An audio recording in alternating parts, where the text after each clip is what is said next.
7 de dezembro de 1941 foi a data em que ocorreu, óbvio, o ataque japonês a Pearl Harbor, a base militar norte-americana localizada no Havaí. Após esse ataque, os Estados Unidos entraram oficialmente na Segunda Guerra Mundial. Na vida real foi assim, mas na história em quadrinhos norte-americana, os super-heróis já estavam lutando contra a Alemanha nazista, a Itália fascista e o Japão imperial. Bora conhecer esse universo em que a ficção se mistura com a realidade.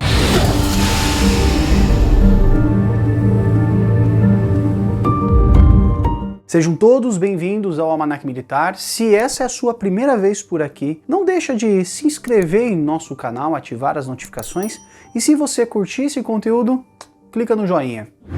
O primeiro gibi do Capitão América foi publicado em março de 1941, mas o Capitão América não foi o primeiro super-herói dos gibis norte-americanos a se popularizar. O Super-Homem já havia aparecido em 1938, mas ele, Capitão América, foi um dos primeiros a trazer histórias mais engajadas não existe, mais engajadas na luta contra o nazismo e inspirou inúmeras imitações. Foi quando se tornaram comuns gibis que traziam capas com os heróis socando ou ridicularizando os ditadores do eixo, Hitler e seus aliados, Mussolini, o ditador italiano, Tojo, o primeiro-ministro japonês na época, e o imperador japonês Hirohito. Criado pela dupla de desenhistas Jack Kirby e Joe Simon, o Capitão América tinha como seu principal inimigo o Caveira Vermelha, um super vilão nazista. No entanto, na aparência, era justamente o Capitão América o parecido com o ideal de raça pura dos nazistas, muito mais do que o Caveira Vermelha. O Capitão América era alto, forte, olhos azuis, e por debaixo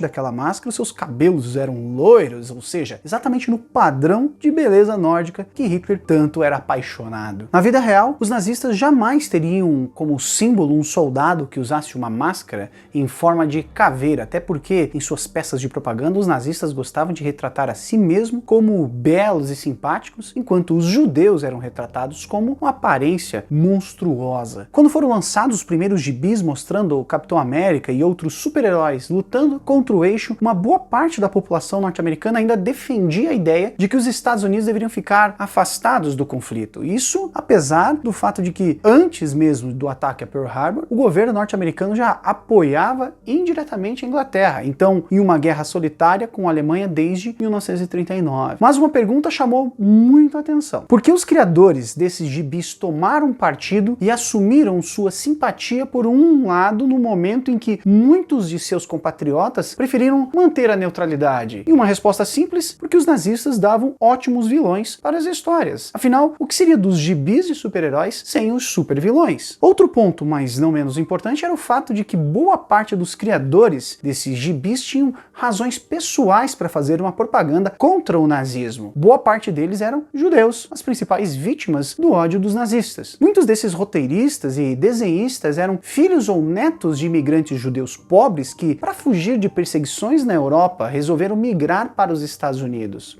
Eles estavam preocupados com a situação dos familiares que viviam na Europa. Entre os roteiristas e desenhistas judeus estavam Jerry Siegel e Joey Shuster, criadores do Super-Homem, Bob Kane, o criador do Batman, Jack Kirby, o co-criador do Capitão América, e vários outros personagens, e Will Eisner, o criador do Spirit, o detetive mascarado protagonista das maiores obras-primas dos quadrinhos. Para fugir da discriminação que os judeus também enfrentavam nos Estados Unidos, alguns desses criadores mudaram seus nomes ou adotaram pseudônimos que escondiam a sua origem judaica. Dentre eles, Bob Kane, cujo nome verdadeiro era Robert Kahn, além de Jack Kirby, cujo nome verdadeiro era Jacob Kurtzberg. Duas boas dicas de leitura do Almanac para você que retratam tanto a indústria dos gibis quanto a vida da comunidade judaica nos Estados Unidos daquela época são no Coração na Tempestade, a autobiografia em quadrinhos de Will Eisner, que chegou a ser publicada no Brasil pela Abril Jovem, e também As Aventuras de Cavalieri Clay, um romance do norte-americano Michael Chabon, publicado no Brasil pela editora Record, que conta a história de uma dupla de primos judeus que juntos criaram um super-herói. Os personagens Tocha Humana e Namor, o príncipe submarino, ambos criados em 1939, estão entre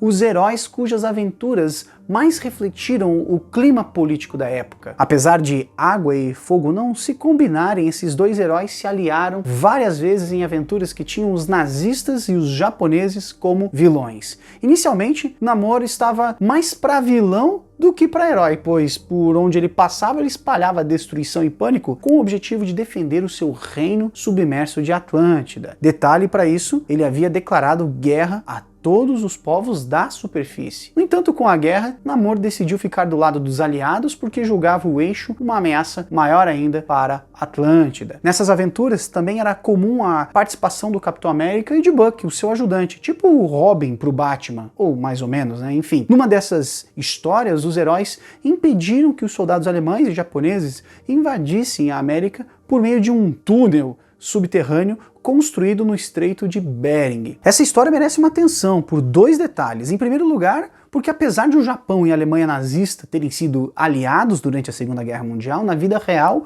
essa aliança foi bem menos entrosada do que a mostrada no gibi, até porque as forças ali armadas dos dois países jamais participaram de uma operação militar conjunta. Na vida real, Japão e a Alemanha nazista lutaram contra os Estados Unidos, mas em frontes separados. O segundo detalhe é que a aventura dos heróis reflete um medo comum entre parte da população norte-americana depois do ataque a Pearl Harbor, o medo de uma invasão alemã ou japonesa aos Estados Unidos, embora isso fosse bastante improvável, pois nem a Alemanha e nem o Japão dispunham de recursos para enviar aviões que pudessem bombardear as cidades norte-americanas. Vale lembrar que esse medo existiu também aqui no Brasil, após os ataques dos submarinos alemães torpedeando os nossos navios mercantes em nossa costa. Mas, assim como no caso dos Estados Unidos, era bastante improvável, para não falar impossível, que aviões alemães conseguissem viajar da Europa para a América do Sul com o objetivo de bombardear alguma grande cidade brasileira. Apesar disso, após a entrada do Brasil na guerra, as autoridades brasileiras ordenaram blackout em várias cidades litorâneas para evitar que se transformassem em alvos de ataques aéreos noturnos. Caso você queira saber mais sobre isso, clique aqui para conhecer então a participação brasileira na Segunda Guerra Mundial. Outro aspecto da Segunda Guerra Mundial, que é possível perceber nos gibis da época, é que o racismo não foi exclusivo do eixo, também existia no lado dos aliados.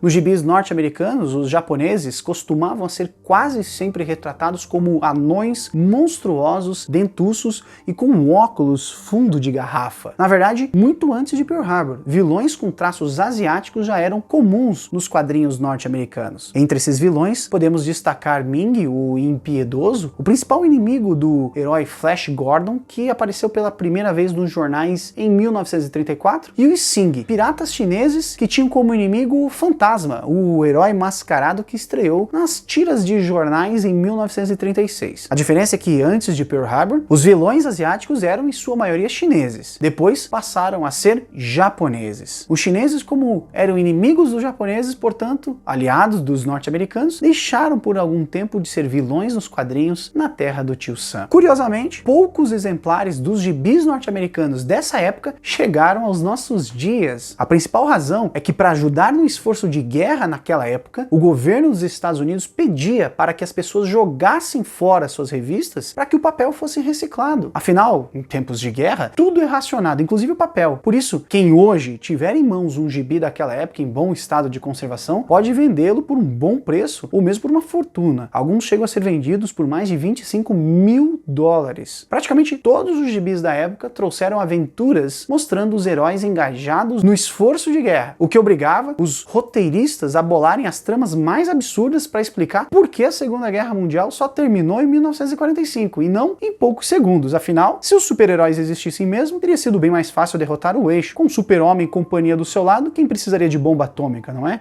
Curtiu esse conteúdo? Não deixe de compartilhar com seus amigos e deixar o seu comentário aqui embaixo, nos sugerindo o tema do nosso próximo episódio. Um grande abraço e até a próxima.